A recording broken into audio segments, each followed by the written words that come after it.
نحمده ونصلي على رسوله الكريم اما بعد فاعوذ بالله من الشيطان الرجيم بسم الله الرحمن الرحيم رب اشرح لي صدري ويسر لي امري واحلل عقدة من لساني يفقهوا قولي۔ آیت نمبر 27۔ تولیجو، تو داخل کرتا ہے، تولیجو داخل کرنا، اور یہ بنا ہے ولجا سے، اس کے روٹ لیٹرز ہیں واو لام جیم، ولج، اور اس کا ماضی ہے اولجا، اس نے داخل کیا، اولجا یولجو اولج، ٹھیک ہے۔ اور اس میں جو ہے ولج جو یہ ہے تولیجو، یہ کسی تنگ جگہ سے داخل ہونا ہے، یعنی جو بہت کمپلیکیٹڈ جگہ ہوتی ہیں وہاں سے داخل ہونا ہوتا ہے، یعنی بمشکل داخل ہونا، مشکل کے ساتھ داخل ہونے کے لیے آتا ہے۔ جیسے ایک تو دخلا ہوتا ہے، ادخلا دخلا، اس میں تو داخل ہونا مطلب ہوتا ہے، لیکن یہ بھی اس میں بھی ہے داخل ہونا، لیکن کیسا داخل ہونا؟ کسی تنگ جگہ سے داخل ہونا یا بمشکل داخل ہونا، اس کے لیے یہ ورڈ آتا ہے۔ تو لیجو، تو داخل کرتا ہے، اللیلہ رات کو، فی النہاری، فی مطلب میں، اور نہار دن میں، دن میں۔ اب دیکھیں یہاں پر تولیجو کا ورڈ بھی کیوں استعمال ہوا؟ کیونکہ اتنی رات میں اور اتنی گہری رات میں، یعنی بالکل مکمل اندھیرا ہوتا ہے، تو اتنی گہری رات میں روشنی کی کرن بالکل بمشکل لگتی ہے، جیسے وہ داخل ہو رہی ہو، اس لیے تولیجو کا ورڈ آیا۔ تو تولیجو، تو داخل کرتا ہے، اولجا یولیجو سے، لیلا رات کو، فن نہاری دن میں، و تولیجو، اور تو داخل کرتا ہے، یہ بھی وہی ہے، اولجا یولیجو فعل مضارع ہے، تو داخل کرتا ہے نہارا دن کو، فی اللیلی رات میں، و تخرجو، اور تو نکالتا ہے، اخرجا یخرجو سے بنا ہے، تو نکالتا ہے، یہ بھی فعل مضارع ہے، الحیہ، حیہ مطلب زندہ، زندہ کو، من المیتی مردہ سے، من مطلب سے، اور میت مردہ سے، و تخرجو، اور تو نکالتا ہے، اخرجا یخرجو یہ بھی فعل مضارع، المیت مردہ کو، من الحی زندہ سے، و ترزقو، اور تو رزق دیتا ہے،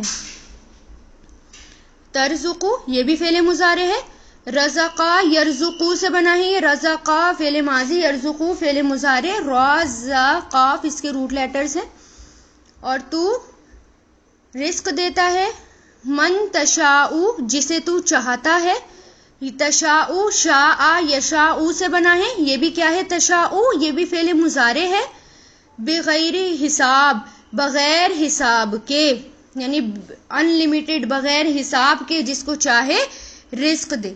اب دیکھیں یہاں پر کیا بات ہو رہی ہے، یہاں پر اللہ تعالیٰ کی بادشاہت کی بات ہو رہی ہے، کیونکہ پچھلی آیت میں بھی یہی بات ہوئی تھی کہ اللہ تعالیٰ جس کو چاہے عزت دے اور جس کو چاہے وہ ذلت دے، جس کو چاہے بادشاہت عطا فرمائے، جتنی چاہے بادشاہت عطا فرمائے، پورا کا پورا ملک جس کو چاہے اللہ تعالیٰ عطا فرمائے، کیونکہ اللہ تعالیٰ کے ہاتھ میں ہی خیر ہے اور اللہ تعالیٰ کے ہاتھ میں ہی سب کچھ ہے۔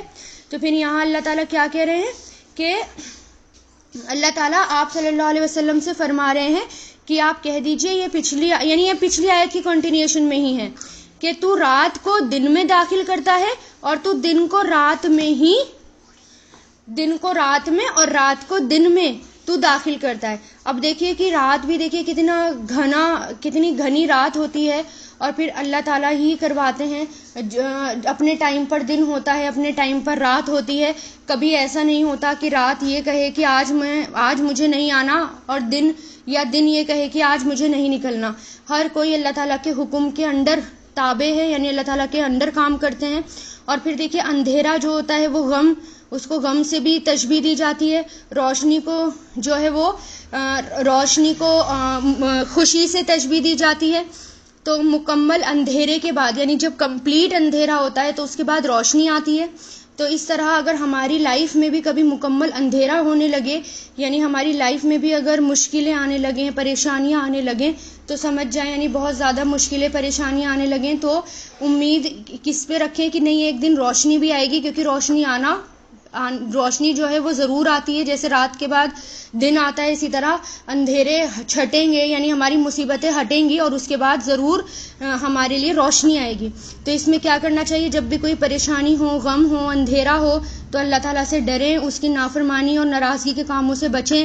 کبھی بھی اپنی عقل، اپنے مال، اپنی حیثیت، اپنی جوانی یا اپنی صورت یا اپنا علم یا اپنی جسمانی صحت، کسی بھی چیز پر غرور نہیں کرنا چاہیے. ٹھیک ہے، اور جو اللہ تعالیٰ نعمت دیتا ہے وہ اللہ تعالیٰ نعمت چھین بھی سکتا ہے، یعنی اللہ تعالیٰ جو ہے اس کے ہاتھ میں سب کچھ ہے، اگر وہ جو کچھ دیتا ہے وہ چھین بھی سکتا ہے. اس لیے ہمیں ہر حال میں اللہ تعالیٰ کا شکر ادا کرنا چاہیے، اور اگر پریشانی آ رہی ہے، آزمائش آ رہی ہے، اس پر بھی شکر ادا کرنا چاہیے، اور اس آزمائش کا ڈٹ کر سامنا کریں اور اللہ تعالیٰ کے تقوی والے کام کریں. پھر یہاں دیکھیں اللہ تعالیٰ کیا کہہ رہے ہیں، ایک منٹ. پھر دیکھیں کہ یہاں پر اللہ تعالیٰ کہہ رہے ہیں کہ وہی جو ہے زندہ کو، یعنی پہلے وہ اللہ تعالیٰ کہہ رہے ہیں کہ زندہ کو وہ مردہ سے نکالتا ہے. اب زندہ کو مردہ سے کیسے نکالتے ہیں اللہ تعالیٰ، یعنی اب دیکھیے جب انسان پیدا ہوتا ہے، جو اسپرم ہوتے ہیں انسان کے، یعنی جو لیکوڈ ہوتا ہے، جو اسپرم ہوتا ہے وہ مردہ ہوتا ہے، لیکن اس سے ایک زندہ بچہ نکل کر آتا ہے. کچھ دن بعد ہی اس میں جان پڑ کے وہ ایک زندہ بچہ بن جاتا ہے. اور اسی طرح پھر آپ دیکھیں کہ انڈا ہوتا ہے، کچھ بھی نہیں ہوتا انڈا، اس کے اندر سے ایک مرغی نکل کر آ جاتی ہے، مردہ ہوتا ہے وہ انڈا اور اس کے اندر سے ایک مرغی نکل کر آ جاتی ہے، ایگ کا ایگزامپل.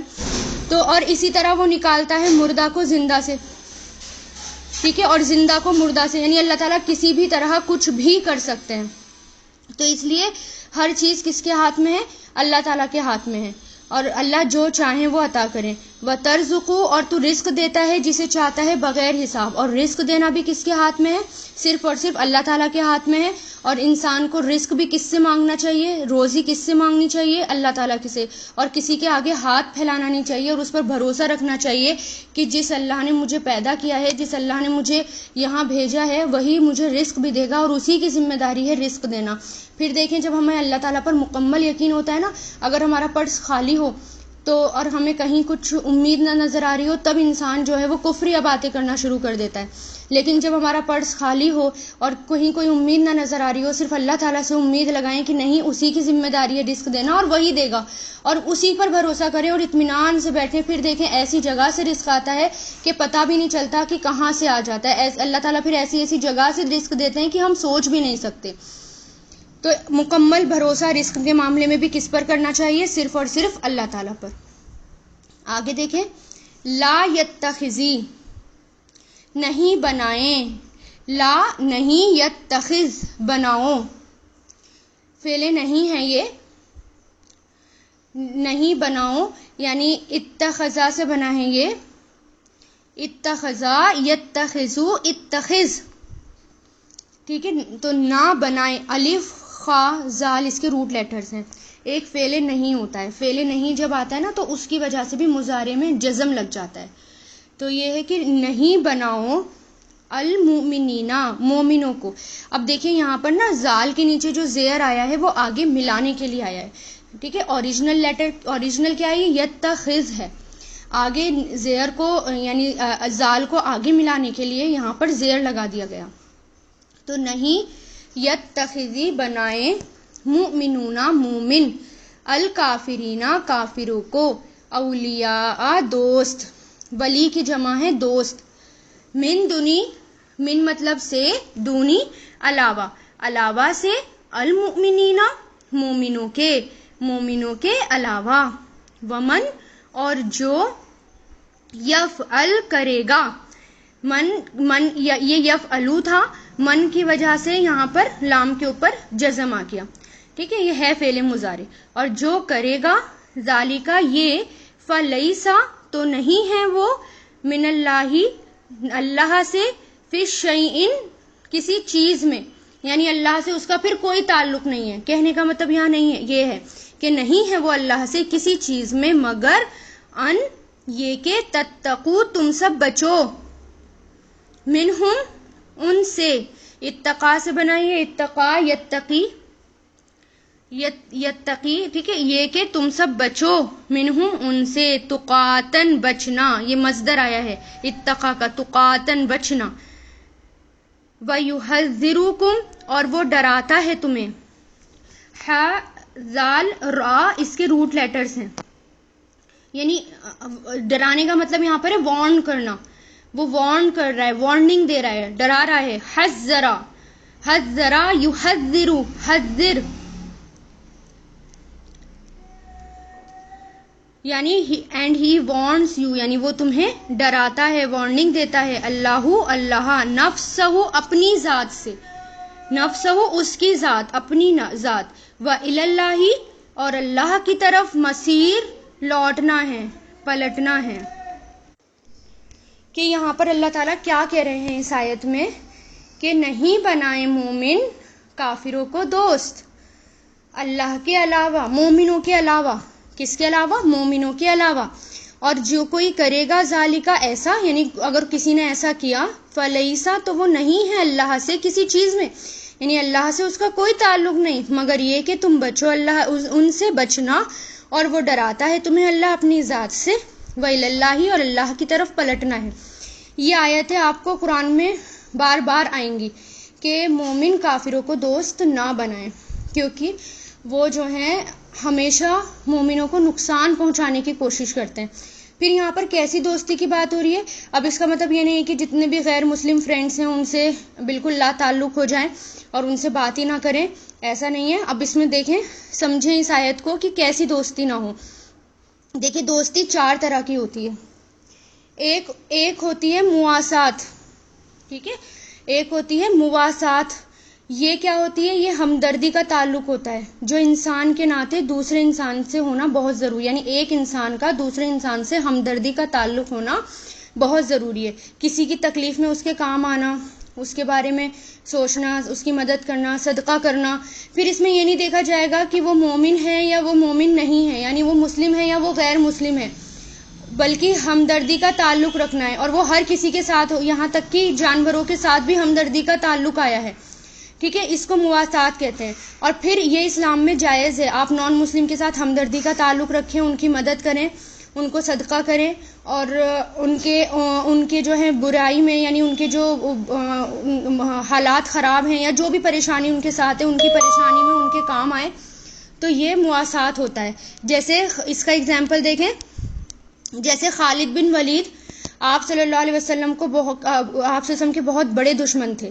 جب آپ صلی اللہ علیہ وسلم مکہ گئے تو آپ صلی اللہ علیہ وسلم نے ان کے بھائی سے خالد بن ولید کے بارے میں پوچھا کہ خالد کیسے ہیں.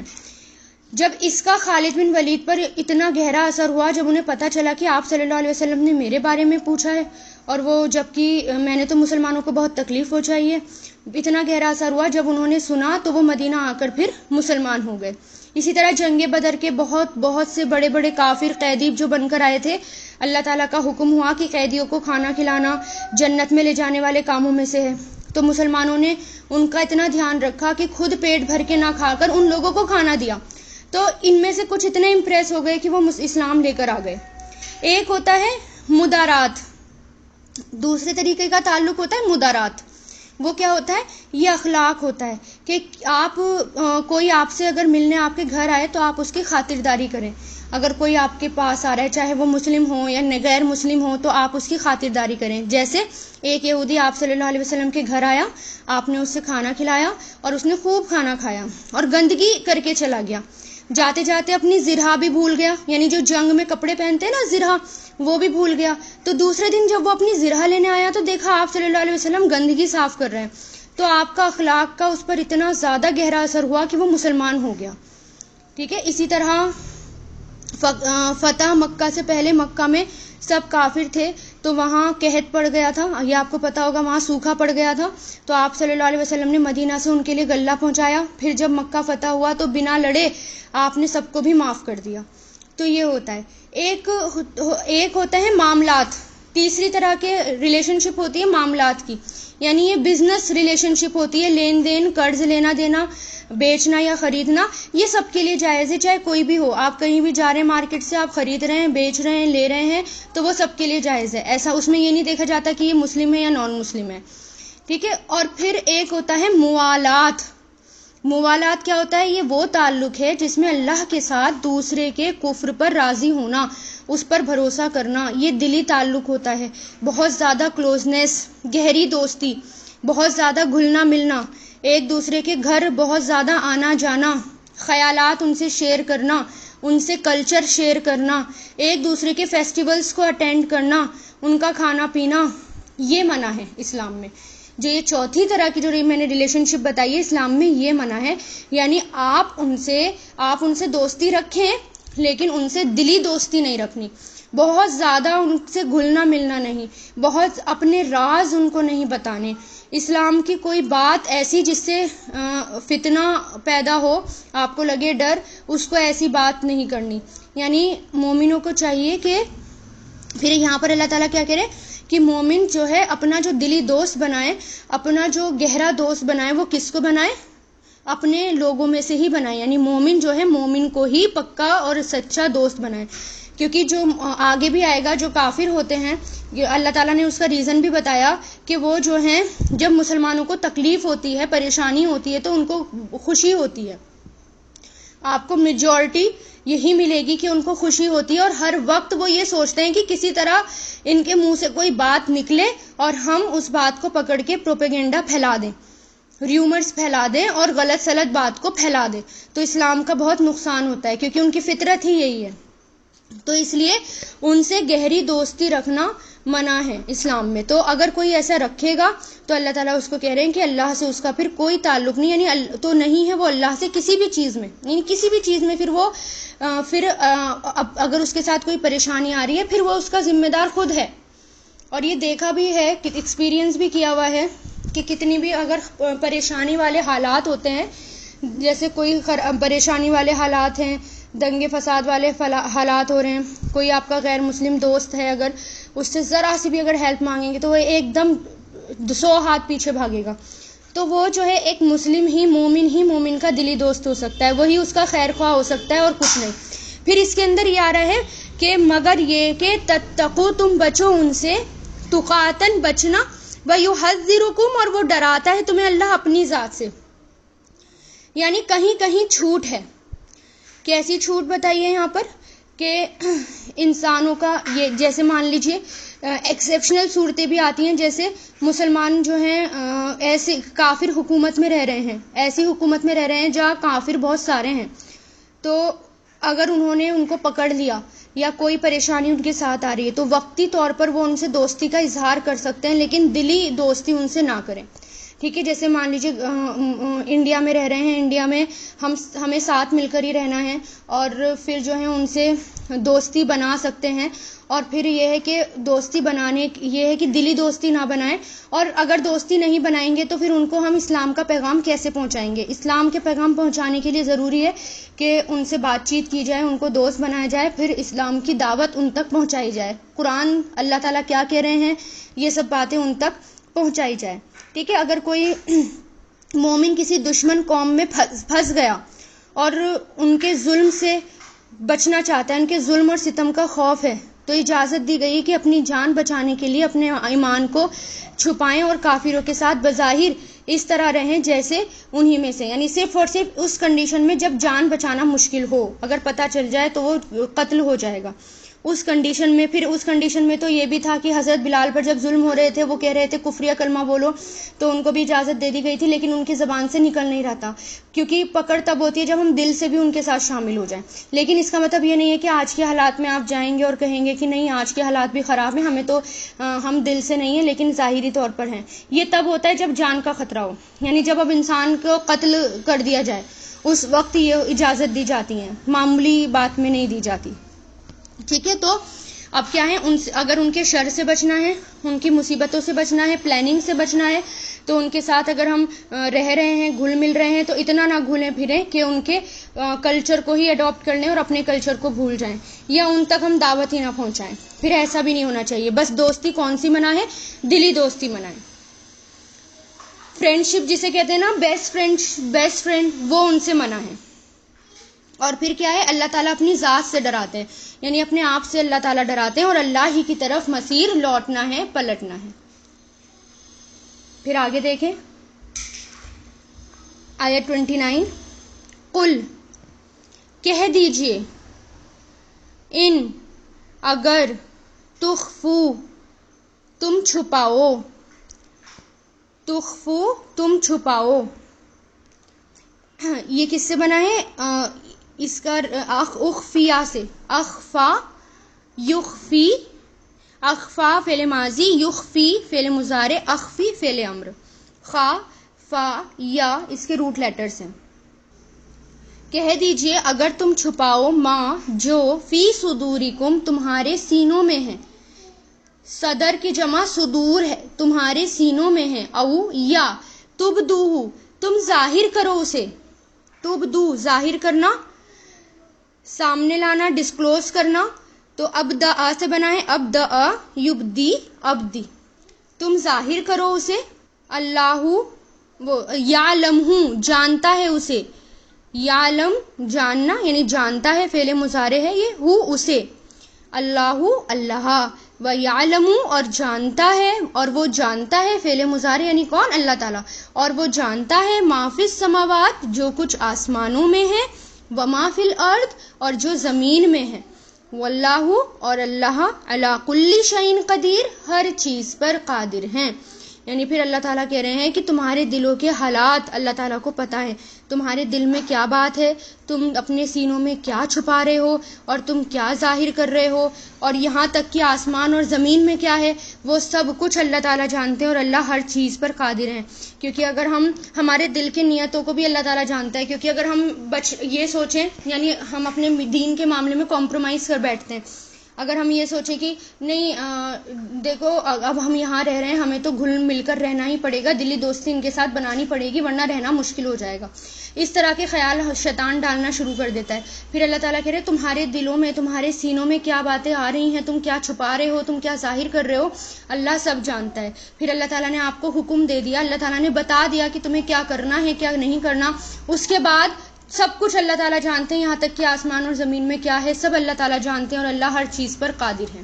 پھر ڈرنا صرف کس سے ہے صرف اللہ کی ذات سے ڈرنا ہے کسی اور سے اتنا نہیں ڈرنا کہ انسان جو ہے وہ کفر پہ اور شرک پہ اتر آئے صرف اللہ تعالیٰ کی ذات سے ڈرنا ہے یہ سوچنا ہے میں مرنے کے بعد تو جانا ہی مجھے اللہ تعالیٰ کے پاس ہے تو اگر میں نے یہاں پر کمپرومائز کر لیا اپنے دین کے ساتھ تو میں اللہ تعالیٰ کو کیا جواب دوں گی پھر آگے دیکھیں آیت 30 میں یوما جس دن تجیدو پائے گا وجدا یجیدو سے بنا ہے فعل مضارع ہے یہ جس دن پائے گا کلو ہر نفس نفس ما جو عملت اس نے عمل کیے عملہ یعملو سے بنا ہے دیکھیے امیلہ یعملو سے تو امیلت ہے یہ ٹھیک ہے فعل ماضی کا اس کا امیلہ تو یہ امیلت ہے یہ ماضی کا صیغہ ہے اور تا کے اوپر جزم ہے یہ اس کی علامت ہے کہ یہ ماضی ہے جو اس نے عمل کیا من خیرن نیکی میں سے خیر مطلب بھلائی یا نیکی محضرن ہا ضاد را حاضر کیا ہوا محضرن حاضر کیا ہوا اس ورڈ کو دیکھ کر بھی پتہ چل رہا ہے آپ کو روٹ دیکھ کر ہا ضاد را حاضر حاضر کیا ہوا کیونکہ یہ میم لگ گیا آگے تو کیا ہے یہ حاضر کیا ہوا وما اور جو عمیلت اس نے عمل کیا یہ بھی کیا ہے فعل ماضی من سوء برائی میں سے سو برائی میں سے تودو چاہے گا تودو واو دال دال اس کے روٹ لیٹرز ہیں ودا یودو اور ودا اس کا فعل امر ایدد بھی ہوتا ہے ودا بھی تو واو دال دال اس کے روٹ لیٹر ہے چاہنا وش کرنا یعنی چاہے گا تودو لو کاش لو کے میننگز دونوں ہوتے ہیں اگر بھی اور کاش بھی کاش انا بے شک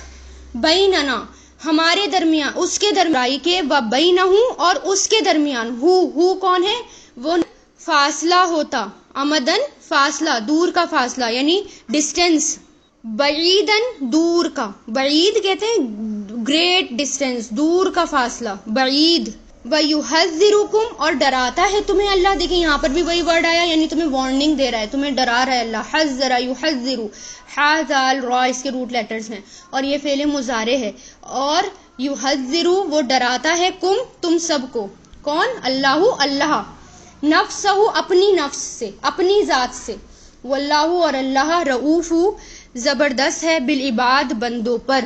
ٹھیک ہے. اب یہاں پر کیا کہہ رہے ہیں اللہ تعالیٰ کہ اللہ تعالیٰ احکام بتا رہے ہیں یہاں پر. پھر اللہ تعالیٰ بتا رہے ہیں تم جو بھی تم کرو گے، یعنی جو تم کر رہے ہو سب حاضر پاؤ گے. یعنی اگر تم نے نیکی کی، ذرہ برابر بھی نیکی کی، تو تمہیں قیامت کے دن وہ تمہارے سامنے آ جائے گی، تم اپنے سامنے اس کو پاؤ گے، اس نیکی کو پاؤ گے، اور اس کے بدلے تمہیں بہت بہت زیادہ نیکیاں اس کے بدلے آپ کو ملیں گی. اور جو بھی تم نے برائیاں کی ہوں گی تو قیامت کے دن کیا ہوگا، جس نے گناہ کے کام کیے ہوں گے، اپنے دین کے ساتھ کمپرومائز کیا ہوگا، اب اللہ تعالیٰ اور اس کے کام کو چھوڑ دیا ہوگا، دنیا کی زندگی میں وہ مشغول ہو گیا، دنیا کی زندگی میں ایسا جیا کہ اپنی آخرت کو بھول گیا، گناہ کے کام بھی کرنا شروع کر دیے، تو پھر کیا ہوگا قیامت کے دن اس کو بھی وہ حاضر پائے گا. اور وہ کیا سوچے گا قیامت کے دن، کاش میری برائی کے درمیان اور میرے درمیان بہت دور کا فاصلہ ہوتا، کاش میں گناہ کرتا ہی نہ، کاش گناہ مجھ سے بہت دور ہوتے اور میں کرتا ہی نہ. تو اور پھر اللہ تعالیٰ کیا کہہ رہے ہیں، یہ سوچو گے کاش میں یہ کام نہ کرتا، کاش ہمارے اور اس کے درمیان، اس برائی کے درمیان دور کا فاصلہ ہوتا ہمارے بیچ میں. تو پھر اللہ تعالیٰ اس بات کو کہنے کے بعد کیا کہہ رہے ہیں کہ اللہ تعالیٰ آپ کو وارننگ کر رہے ہیں، تم سب لوگوں کو اللہ تعالیٰ وارننگ دے رہے ہیں، ڈرا رہے ہیں، اپنی ذات سے ڈرا رہے ہیں کہ قیامت کے دن پھر روئیں گے، پچھتائیں گے، دوسرا موقع بالکل نہیں ملے گا. اس لیے بار بار اللہ تعالیٰ قرآن میں سمجھا رہے ہیں، بتا رہے ہیں. اور اللہ تعالیٰ اپنے بندوں پر رفیق ہیں، یعنی شقیق ہیں، اپنے بندوں پر زبردست ہیں. کیوں؟ کیونکہ اللہ تعالیٰ دیکھیں شروع سے جب سے دنیا پیدا ہوئی، یعنی سب سے پہلے اللہ تعالیٰ نے حضرت آدم علیہ السلام کو نیچے بھیجا اور آدم علیہ السلام کے اندر روح پھونکی، ہر چیز ان کو سکھائی، فرشتوں کو سجدہ کروایا، جنت میں ان کو بسایا، بہترین لباس ان کو عطا فرمائے، پھر انہیں نیچے بھیجا زمین پہ، انہیں نبوت دی، ان کے ذریعے لوگوں کو یعنی لوگوں کو رہنمائی کے لیے ان کو بھیجا تاکہ لوگ سیدھے راستے تک آئیں. لیکن پھر جب لوگوں میں بگاڑ آنا شروع ہو گئے، پھر اللہ تعالیٰ کی رحمت دیکھیے کہ اللہ تعالیٰ اپنے بندوں پر کتنے شفیق ہیں کہ پھر باقی کے پیغمبر بھیجے، نوح علیہ السلام کو بھیجا. نوح علیہ السلام 950 سال تک لوگوں کو سمجھاتے رہے، پھر کچھ لوگ مانے کچھ نہیں مانے، پھر پوری دنیا ختم ہو گئی، پھر دوبارہ دنیا بسی، تو پھر دوبارہ اللہ تعالیٰ نے پیغمبر بھیجے ان کو سدھارنے کے لیے، ابراہیم علیہ السلام بھیجے، پھر ان کی نسلیں آج تک چل رہی ہیں. تو یہ اللہ تعالیٰ کی رحمت ہی تو ہے کہ اللہ تعالیٰ بار بار نبیوں کو بھی بھیجتے ہیں، قرآن بھی بھیجتے ہیں، اس میں بتاتے بھی ہیں تمہیں کرنا ہے کیا نہیں کرنا. دائی لوگوں کو بھی اللہ تعالیٰ بھیجتے ہیں قوم کی طرف کہ اگر پیغمبروں کا سلسلہ ختم ہو گیا لیکن دائی لوگ آتے ہیں، سمجھانے کے لیے آتے ہیں، تو یہ اللہ تعالیٰ کی رحمت ہے. پھر اللہ تعالیٰ وارن کر رہے ہیں، سمجھا رہے ہیں کہ مان جاؤ، ابھی بھی مان جاؤ، میری ذات سے ڈرو، اور پھر قیامت کے دن ایسا نہ ہو کہ کہیں پچھتانا پڑ جائے. پھر آگے دیکھیں، قل کہہ دیجئے ان اگر کن تم ہو تم، کانا یکونو کن سے بنائیں، ٹھیک ہے، اور کن تم ہے فعل ماضی ہے، لیکن کانا ایک ایسا ورڈ ہے اس کے جو میننگز ہوتے ہیں وہ سینٹینس کے اکارڈنگ ہوتے ہیں، ٹھیک ہے. اگر ہو تم تحبونا محبت کرتے، حبا یحبو سے، اگر ہو تم محبت کرتے، حبا یحبو یعنی تحبونا فعل مضارع، تم سب محبت کرتے ہو، یعنی اگر تم سب محبت کرتے ہو اللہ سے، فاتبعونی تو پیروی کرو میری. دیکھیے کتنی امپورٹنٹ آیت ہے یہ، فاتبعونی، فا مطلب تو، اتبعو اتباع کرو، اتباع سے بنائیے، اتباع یتبعو، اور اتبعونی پیروی کرو میری، حکم دے رہے ہیں مجھے فالو کرو، میری پیروی کرو. یحببکم محبت کرے گا تم سے، حبا یحبو سے بنائے، فعل مضارع ہے یہ، یحببکم محبت کرے گا تم سے، اللہ ویغفر اور وہ بخش دے گا، غفرا یغفرو سے، یغفرو فعل مضارع ہے یہ، اور یہ کیا ہے، بخش دے گا، لکم تمہارے لیے، ذنوبکم تمہارے گناہوں کو، ذنب کی جمع ذنوب ہے، گناہ، تمہارے گناہوں کو، واللہ اور اللہ غفور الرحیم بخشنے والے رحم کرنے والے ہیں.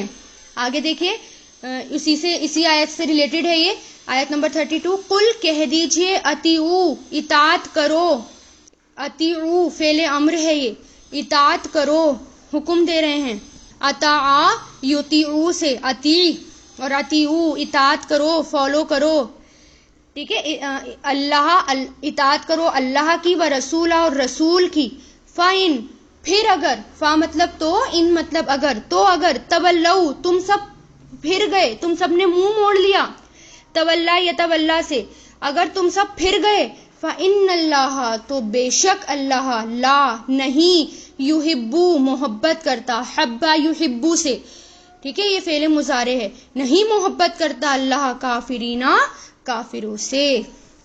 اب یہاں پر آ رہا ہے اطاعت کا معاملہ۔ یہاں اللہ تعالیٰ کیا کہہ رہے ہیں کہ آپ صلی اللہ علیہ وسلم سے اللہ تعالیٰ کہہ رہے ہیں کہ اے محمد صلی اللہ علیہ وسلم تم کہہ دو لوگوں سے کہ اگر تم محبت کرتے ہو اللہ سے تو میری پیروی کرو، یعنی آپ صلی اللہ علیہ وسلم کی پیروی کرو۔ اگر تم اللہ سے محبت کرتے ہو، محبت کرے گا تم سے اللہ، یعنی اگر تم نے پورے، یعنی آپ صلی اللہ علیہ وسلم کے فٹ اسٹیپ پر چلے، بالکل قدم قدم پر آپ صلی اللہ علیہ وسلم کو فالو کیا، تو اللہ تعالیٰ محبت کریں گے ہم سے، اور اللہ تعالیٰ ہمارے گناہوں کو بھی بخش دیں گے، یعنی جو ہم سے ماضی میں، پاسٹ میں جو برائیاں ہو گئی ہیں، خطائیں ہو گئی ہیں یا گناہ ہو گئے ہیں، پھر اللہ تعالیٰ وہ بھی بخش دیں گے ہم سے خوش ہو کر، اور اللہ غفور الرحیم ہے۔ اور پھر دیکھیں اتباع رسول ہی اللہ تعالیٰ سے محبت کے دعوے کو سچا ثابت کرتا ہے، یعنی اگر آپ سچی واقعی میں اللہ تعالیٰ سے محبت کرتے ہیں تو اس کا ثبوت دینا ہوگا، اور ثبوت کیا ہے اس کا کہ رسول سے محبت، تو زبانی دعوے تو سب کرتے ہیں کہ ہم تو آپ صلی اللہ علیہ وسلم سے بہت محبت کرتے ہیں، سب دعوے کرتے ہیں اس کے کہ ہم آپ صلی اللہ علیہ وسلم سے بہت محبت کرتے ہیں، اگر کوئی ان کی شان میں کچھ کہتا ہے تو ہم سے برداشت نہیں ہوتا، ہم اتنی محبت کرتے ہیں۔ وہ صرف اور صرف زبانی باتیں ہوتی ہیں۔ آج کل تو زبانی باتیں کوئی بھی نہیں مانتا، اس کو یہ کہتے ہیں کہ پروف دو، محبت کرتے ہو تو ثابت کر کے دکھاؤ محبت کرتے ہو، تو ثبوت ہی یہی ہے۔ اللہ تعالیٰ بھی قیامت کے دن یہی کہیں گے کہ اگر محبت کرتے تھے تو ثبوت کہاں ہے، ثبوت لے کر آؤ۔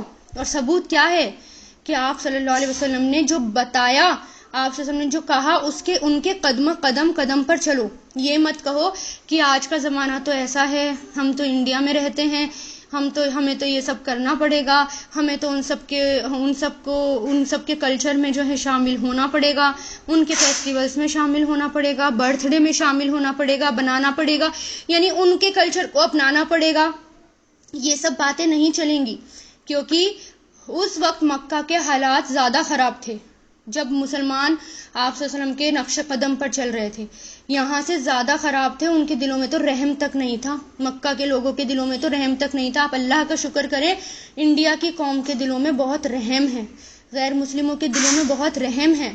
وہ والے لوگ تو، مکہ کے لوگ ایسے تھے کہ اس ایمان اگر کوئی لے کر آ جاتا تھا، سنتے ہی فوراً اس کے اوپر اتنا ظلم اور شدت کا ظلم کرتے تھے کہ مکہ کی گلیوں میں ان کو چٹائی کے اندر لپیٹ کے، آگ لگا کے پوری مکہ میں گھماتے تھے انہوں نے اپنے گھر تک کے لوگوں کو نہیں چھوڑا، اپنے بچوں تک کو نہیں چھوڑا، کسی کو نہیں چھوڑا۔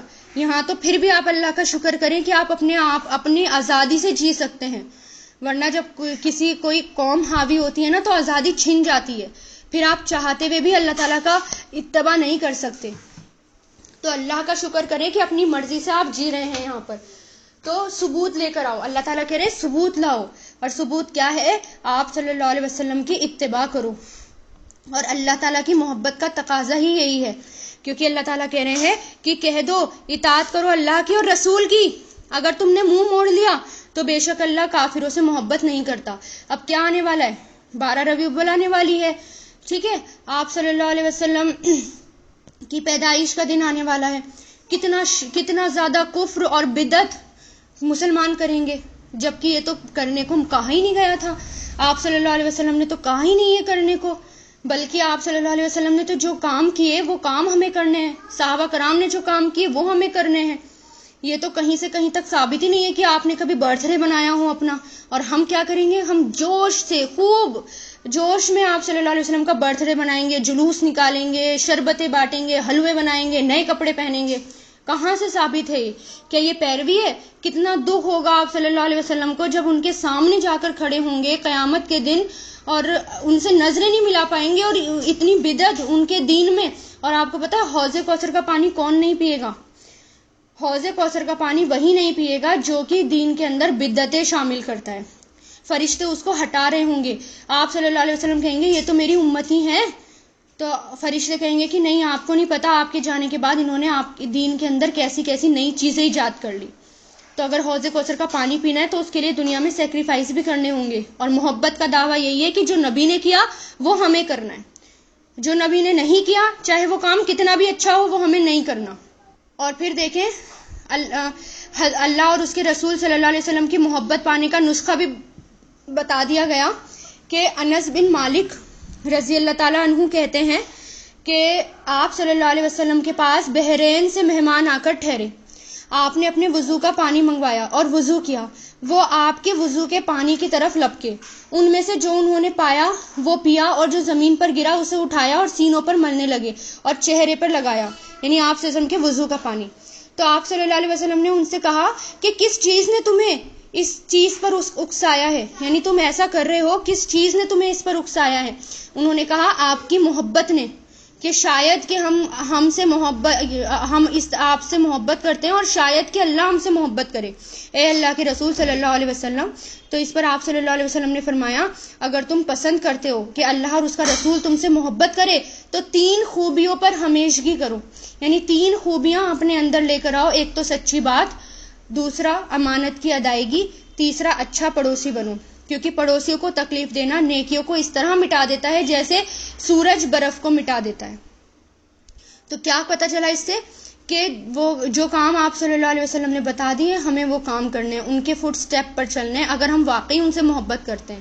اور پھر اگر آپ ان کے علاوہ کوئی کام کر رہے ہیں نا تو آپ سوچ لیجئے کہ یہ محبت نہیں ہے، یہ آپ صلی اللہ علیہ وسلم نے کرا ہی نہیں اور ہم کر رہے ہیں تو وہ تو آپ صلی اللہ علیہ وسلم کو تکلیف دے گا.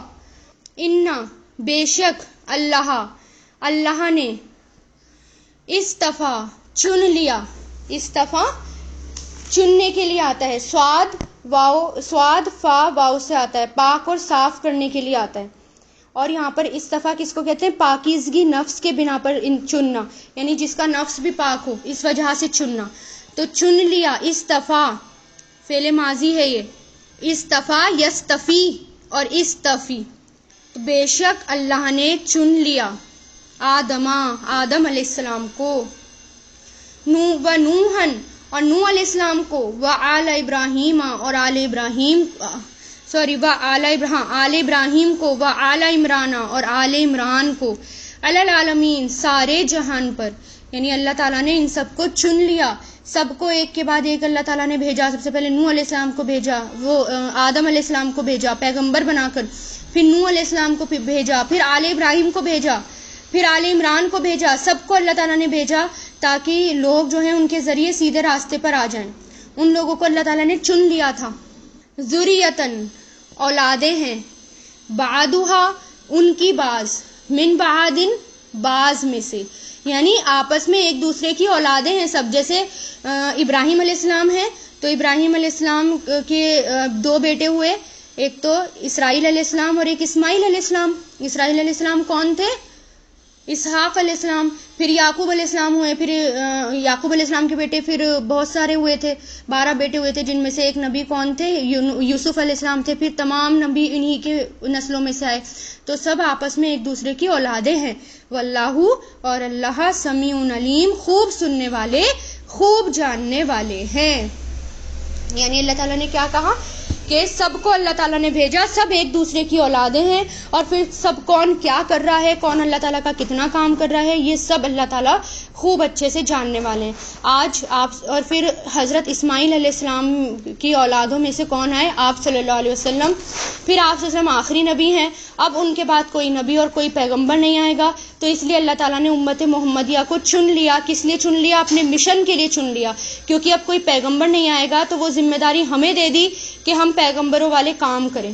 ٹھیک ہے، اور یعنی جو مشن وہ لے کر آئے آپ صلی اللہ علیہ وسلم، اس مشن کو آگے پہنچائیں، اللہ تعالیٰ کے دین کو پھیلائیں، اللہ تعالیٰ کے دین کا کام کریں، قرآن کی روشنی کو عام کریں. اب یہ ہماری ذمہ داری ہے. پھر اللہ ہم کر رہے ہیں یا نہیں کر رہے، سب کچھ اللہ تعالیٰ سننے والے اور جاننے والے ہیں. تو یہ بہت بڑی ذمہ داری ہے جو امت مسلمہ کو دی گئی ہے.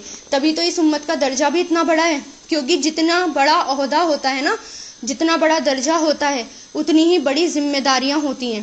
اگر ایک کنٹری کا پریزیڈنٹ بھی ہوتا ہے، پرائم منسٹر ہوتا ہے، اس کا اگر درجہ اتنا بڑا ہوتا ہے تو اس کی ذمہ داریاں بھی بہت زیادہ بڑی ہوتی ہیں، اور اگر وہ اپنی ذمہ داری نہ نبھائے تو لوگ اس کو جینے نہیں دیں گے، ان کو ہٹا دیں گے۔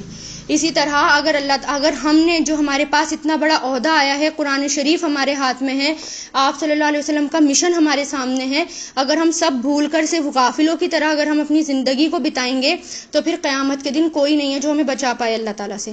آپ صلی اللہ علیہ وسلم بھی سفارش نہیں کریں گے پھر، کیونکہ آگے قرآن میں ہی آ جائے گا کہ آپ صلی اللہ علیہ وسلم کہیں گے کہ اے اللہ تعالیٰ، اس امت نے قرآن کو چھوڑا ہوا تھا، اگر یہ جو سب سے بڑی ذمہ داری نا یہ قرآن ہی ہے، اگر اس کو چھوڑ دیا، اس کو نہ تو سمجھا، نہ پڑھا، نہ اس پر عمل کیا، نہ آگے تک پہنچایا، تو ہمارے خلاف آپ صلی اللہ علیہ وسلم گواہی دیں گے۔ اور اس وقت جو ایک وہ ہوتا ہے نا، ڈوبتے کو تنکے کا سہارا ہی کافی ہوتا ہے، مومن اس وقت یا مسلمان اس وقت کوشش کریں گے کہ بس آپ صلی اللہ علیہ وسلم ہمارے لیے گواہی دے دو اور ہم بچ جائیں، لیکن جب آپ صلی اللہ علیہ وسلم ہمارے خلاف گواہی دیں گے ان کے پیروں تلے زمین نکل جائے گی، اور وہ سمجھ ہی نہیں آئے گا ان کو کہ اب ہم کیا کریں، اب تو کوئی نہیں بچا، اب تو صرف ایک ہی راستہ ہے، جہنم۔ تو اس لیے ہم ایسا کام کریں کہ آپ صلی اللہ علیہ وسلم کے سامنے جا کر کھڑے ہوں اور آپ صلی اللہ علیہ وسلم ہمیں بخشوا دیں، کیونکہ دیکھیے کمپارٹمنٹ بھی ہوتا ہے نا، اب جب جس کو دوسرا ایگزام دینے کا موقع ملتا ہے وہ کن کو ملتا ہے؟ جن کے 2 یا 3 نمبر کم ہوتے ہیں، ٹھیک ہے نا، لیکن جس کے مان لیجیے بہت سارے نمبر کم ہوں گے، 33% والا پاس ہوتا ہے 100 میں سے، اگر کسی کے 20% نمبر آئے تو وہ پاس نہیں ہوگا، وہ سیدھا فیل ہوگا۔ لیکن مان لیجیے کہیں ایک آدھے نمبر کی کمی رہ گئی نا تو ٹیچر بھی گریس دے کر پاس کر دیتی ہے۔ تو آپ صلی اللہ علیہ وسلم سفارش ان لوگوں کے لیے کریں گے جنہوں نے نیکیاں کی لیکن ان سے گناہ ہو گئے ساتھ میں، اور اب تھوڑی بہت نیکیوں کی کمی ہے تو آپ صلی اللہ علیہ وسلم ان کے لیے سفارش کریں گے، تب ہوگی سفارش، ٹھیک ہے۔ وآخر الدعوانا ان الحمد للہ رب العالمین، سبحانک اللہم و بحمدک ونشہد ان لا الہ الا انت نستغفرک ونتوب الیک۔